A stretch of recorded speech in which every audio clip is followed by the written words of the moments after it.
metal core PCB printed circuit board as an example. In the MCPCB, it contains the metal plate, the copper foil, and the insulation layer, and some of them will have the aluminum plate. On one hand, it has to be electrically isolated, and also it has to have good thermal conductivity to enhance the heat dissipation efficiency. If we analyze the stacking structure, we can see from the first table, the total thermal impedance is 0.7008, and most of the thermal impedance comes from the isolation layer, and the part from the copper can be negligible. So here our target is to reduce the thermal impedance from the insulation layer. So you can see from the second table, if we decrease the thickness of insulation layer, the thermal resistance is almost cut in half.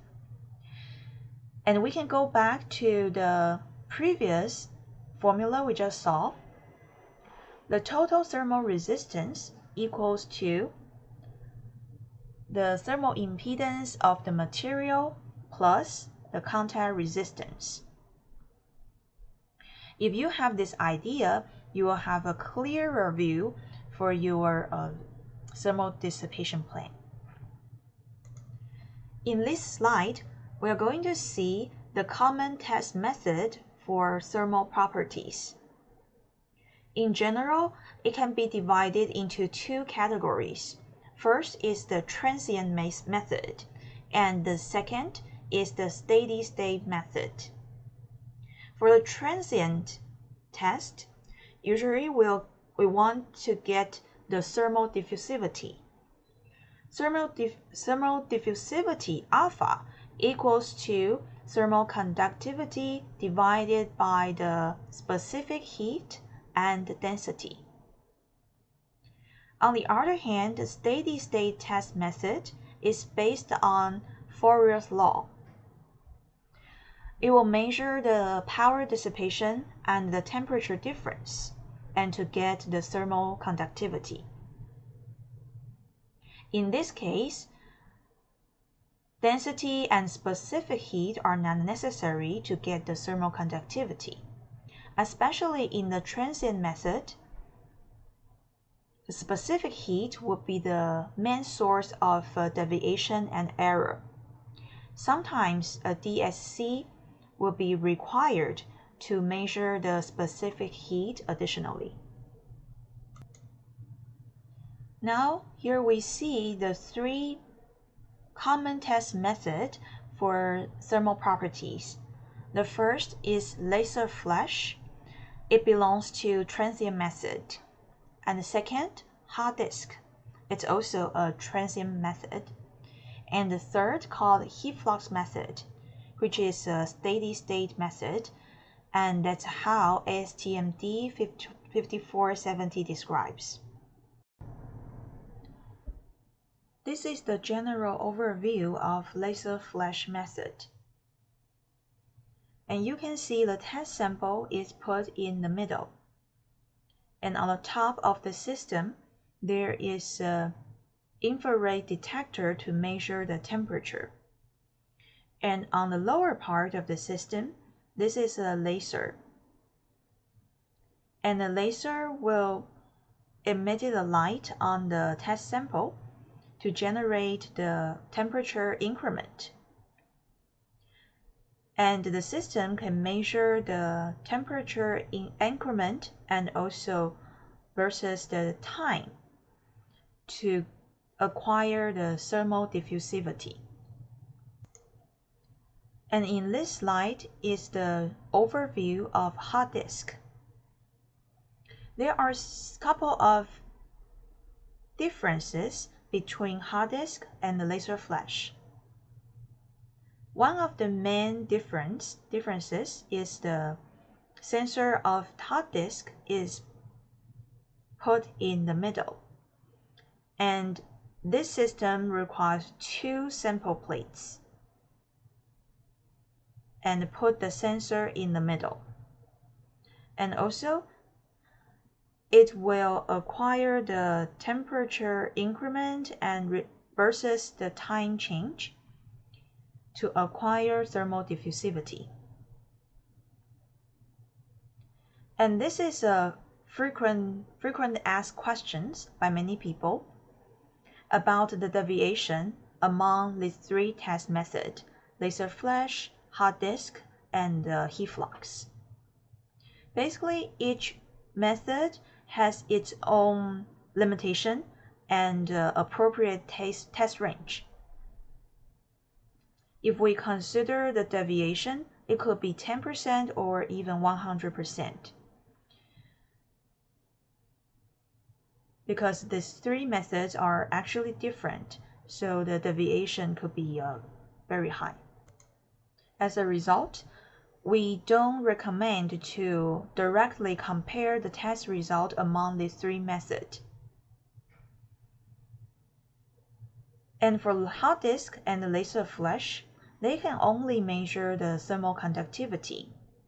And the advantage of ASTM D5470 standard, which is a heat flux method, is it can not only measure the thermal conductivity, but it can also measure thermal resistance or thermal impedance. This is the factor that the other 2 transient methods cannot do. Now we are going to dig deeper to this method, ASTM D5470. On the left figure, you can see the core of ASTM D5470. The module on the bottom called heating module. The module on the top is the cooling module. And the specimen in between is the sample or the material we want to get a result. On the heating module, there is a rod made of copper, and in Longwing's product, the contact surface is 25.4 times 25.4 millimeter. And under this copper rod, that's how we usually call it meter bar, is the heating source. And on the cooling side, there is the same copper rod with the same dimension. During the time of heating, the heat will transfer from the lower part to the upper part, and through the material under test, all the way to the water cooling module. And there is a cold plate on the top of this module, and the heat will be dissipated through the cold plate. When we calculate the thermal impedance, we need to know the temperature TH and TC, which means the hot surface and the cold surface temperature. However, the hot and cold surface, there will be no temperature sensors on the surfaces.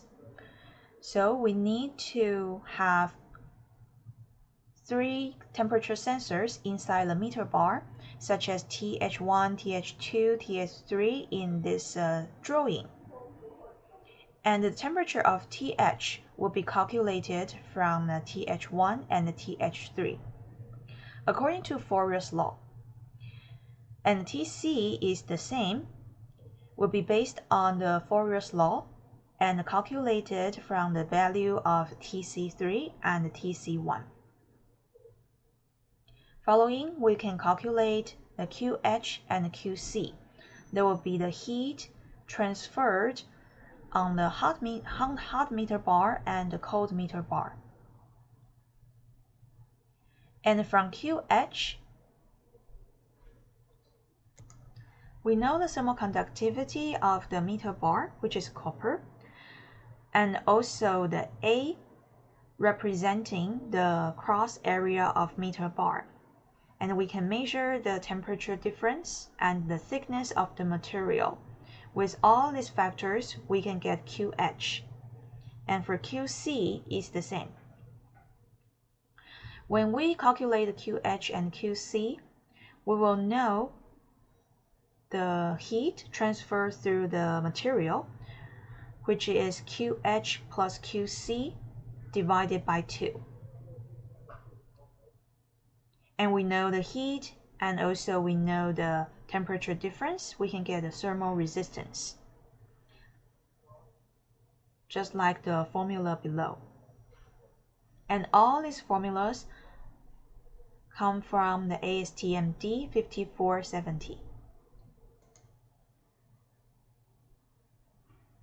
This figure is captured from the ASTM D5470 standard and is the same as the formulas we just saw.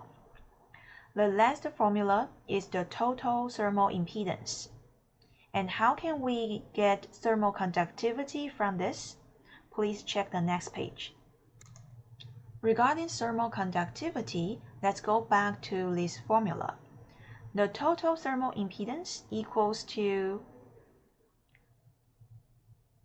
the thickness of the material divided by the thermal conductivity and plus the contact thermal resistance. And we can get the thermal conductivity based on this formula. So we can draw a XY correlation, take the total thermal impedance in the y-axis and the thickness in x-axis. Because this linear formula will be two unknown factors, the thermal conductivity and the contact thermal impedance. So we need to find their values through experiments. And we can measure the same sample with 3 different thicknesses. And we can get the linear formula like this. And the reciprocal of the slope is thermal conductivity. And the intercept will be contact thermal impedance. Please note, this formula can only work on the 3 thickness with the same thermal conductivity. If it's a composite material, that cannot be used, because in the 3 thickness of the composite materials, the thermal conductivity could be different, so we can get an incorrect result. This is the main structure of a TEAM tester. What the photo shows could be a little bit different from the apparatus you have right now, but actually the main function and the structure is the same. You can see the lower part is the heating module, and the upper part is cooling module, and on the top of the cooling module is the cold plate. Along with the cold plate is a water pipe, and this is a closed loop system inside this TEAM tester. And the cooling water will be pumped up from the reservoir in the cabinet, lower cabinet, and dissipate the heat. And the part on the cooling module is the press load control device. And on the heating module, there are 3 sensors to measure the thickness, which is called LVDT. The thickness will be measured from 3 places and get its average value. Besides, between the cooling module and the press load control device, there is a ball joint. The main purpose of ball joint is to make the contact uniform.